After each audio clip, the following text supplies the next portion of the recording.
স্থায়ী কমিটির সদস্য মির্জা আব্বাস বলেন, সবাই বিএনপির বিরুদ্ধে উঠে পড়ে লেগেছে। বিএনপিকে ঠিক আওয়ামী লীগের মতো শিবিরে ঠেলে দেওয়ার চেষ্টা করা হচ্ছে, বিশেষ করে একটি দল। কেন যে করা হচ্ছে আমার বুঝে আসে না।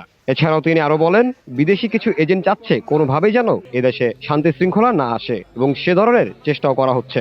যাদের অ্যাকচুয়ালি জন্মের ঠিকানা আছে বলে আমার মনে হয় না,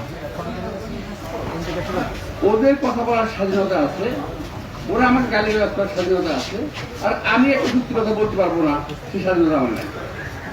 আমি রাজনীতি করে এমন জায়গায় দেখছি যে আমি সত্যি কথাগুলো বলতে পারবো না, বললেই ওরা উল্টা আমার কথা বলবে। দেশে কিংবা বিদেশে যারা নির্বোধ আছে তারা আমার কথা বুঝবে না। আমি বলেছিলাম কথাটা ছিল এরকম যে এই সরকার কলমের খুঁজে দিয়ে যেটা লিখে দেবে সেইটাকে আমরা কারেকশন করব, রাজনৈতিক দলগুলো মিলে ঐক্যমতে আসবো, তারপরেই আমরা সেটাকে মানবো, এর আগে নয়। বসুন্ধরা, উত্তরা, বনশ্রী, কুড়িল ও বাড্ডা সহ রাজধানীর বিভিন্ন স্থানে অভিজাত ও অত্যাধুনিক মানের ফ্ল্যাট কেনার এক নির্ভরযোগ্য প্রতিষ্ঠান প্লেজেন্ট প্রপার্টিজ লিমিটেড। তাই আপনার স্বপ্নের আবাসনের জন্য আজই যোগাযোগ করুন।